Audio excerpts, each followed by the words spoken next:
Hi there. My name is Jessica Crow, and I am the founder of Apogy, which is a change management training and consulting group. And this is Change Leader Insights, which is our podcast where I am lucky enough to interview experts, academics, people who care about the topic of change management. And today I have with me Lesley Mattson, who is a vice president. She leads the enterprise change management practice with Peloton Group. Thank you so much for being here, Lesley. Thanks, Jessica. Really happy to be here. Yeah, so we're going to talk all things change management trends today. But before we do that, you've been with Peloton for about 13 years. Tell us your story, your background, how you got into change management, and a little bit about how you built the change management practice at Peloton Group. Absolutely. So started my career really more in a technical way. I was doing technical implementations. I actually started working in a corporate environment where I was building intranets. So really focused on internal communication. From there, I started consulting, and that's when I got into the Oracle space, and I was developing Oracle solutions, and joined Peloton about 13 years ago, and had continued on in my career doing project management, and then really always just had this focus on how are we going to build successful solutions for our clients? How are we going to roll these out? How are we going to successfully get everybody to adopt these solutions? And kind of found my way into change management in a pretty natural way, and have been lucky enough to work on building out the practice, building out our team, and really focused on quality delivery from a change perspective.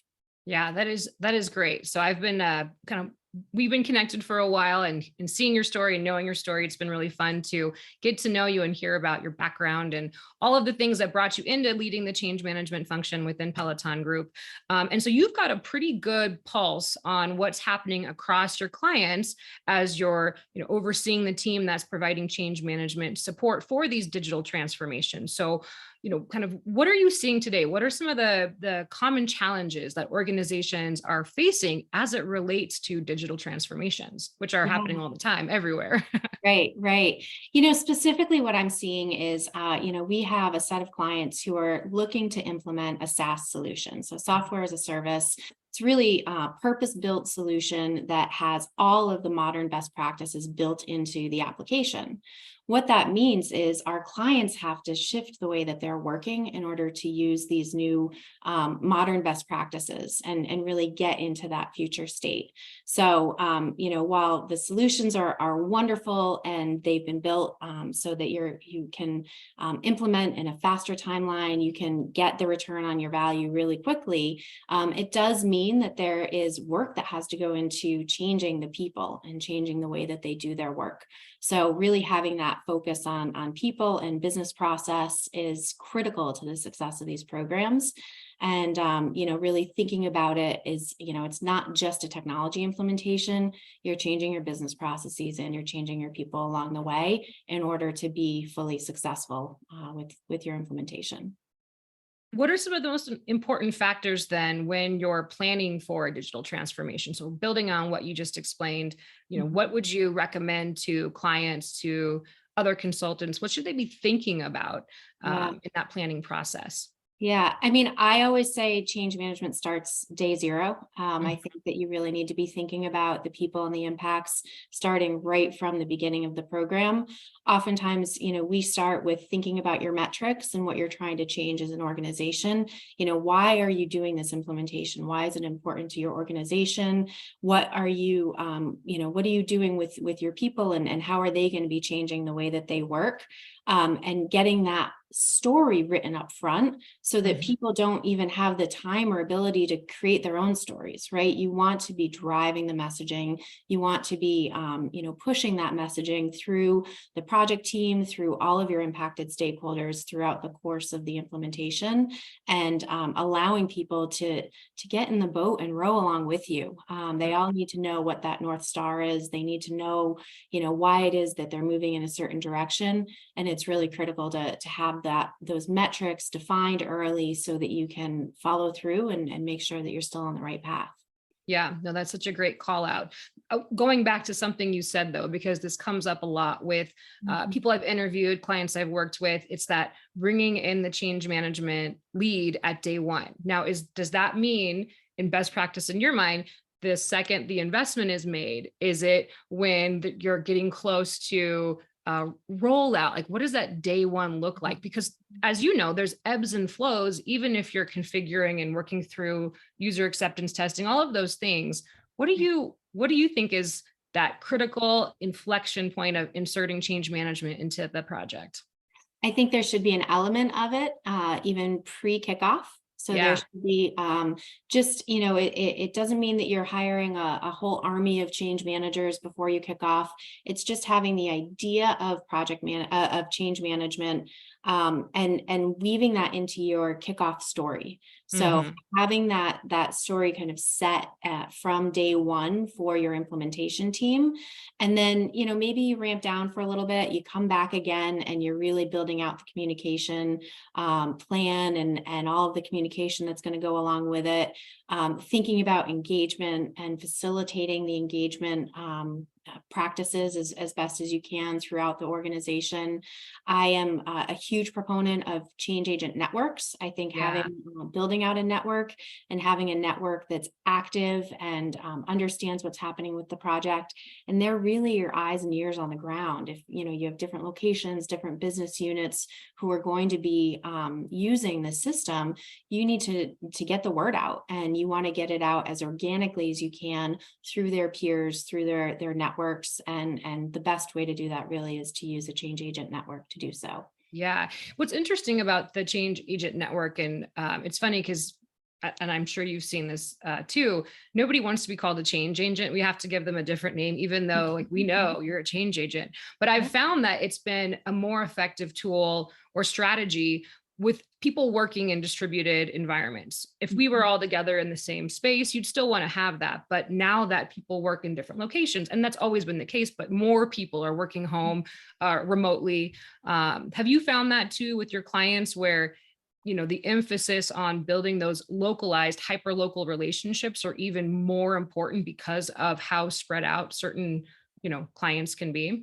Absolutely. And, it also helps that oftentimes different, let's say business units or different locations, they really have a different view of the business. They may Yeah. be, performing work in a little bit of a different way. So to have this common group come together and build out the messaging that's going to work across the different business units, and really kind of make sense to those team members is really critical.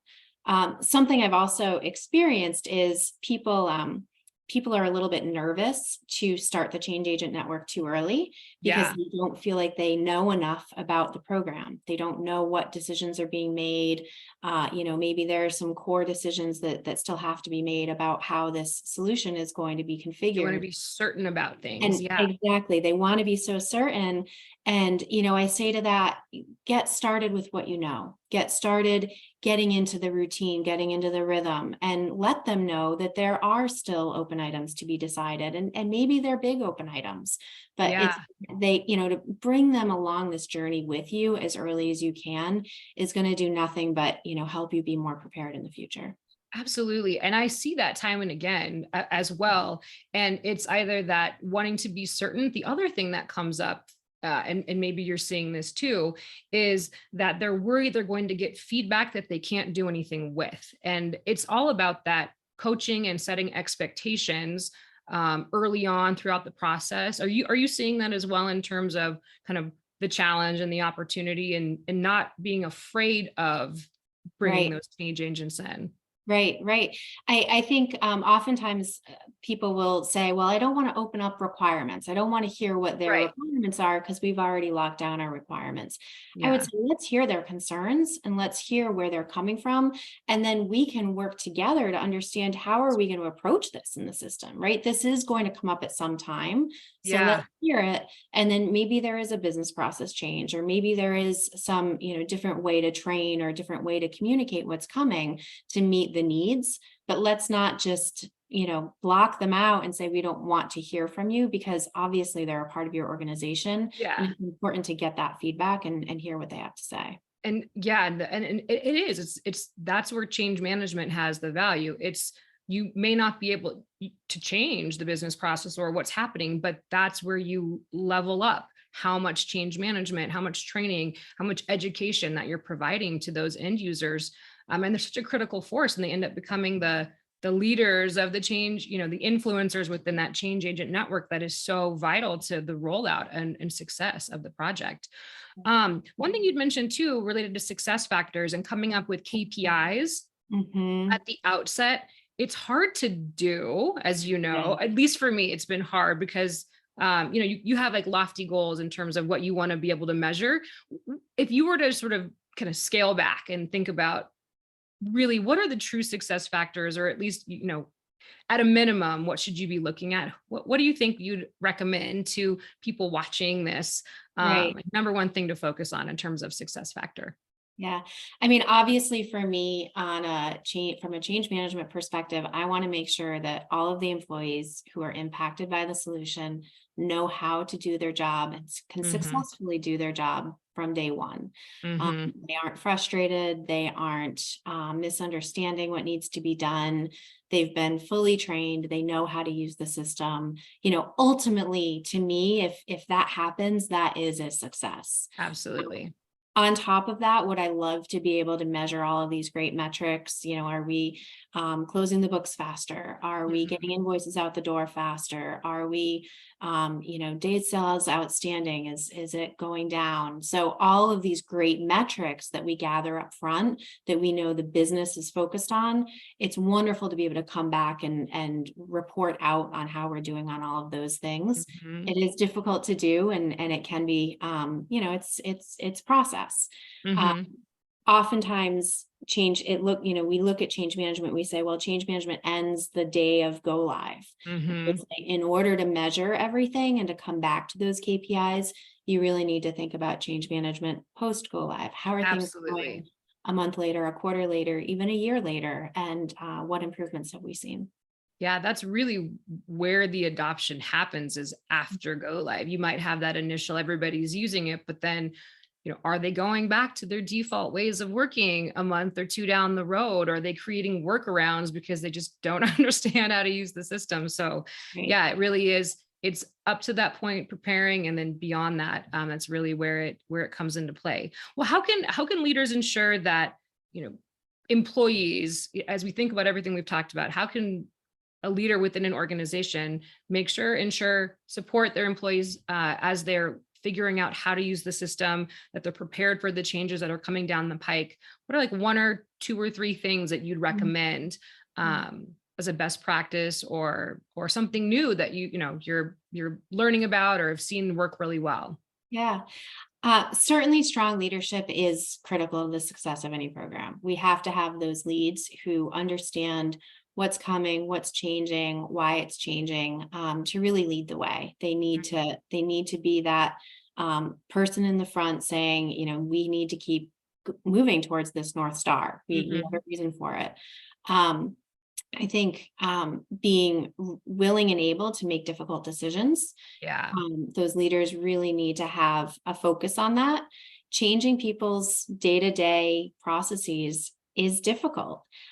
Questioning why people are doing things in a certain way it's difficult to do that.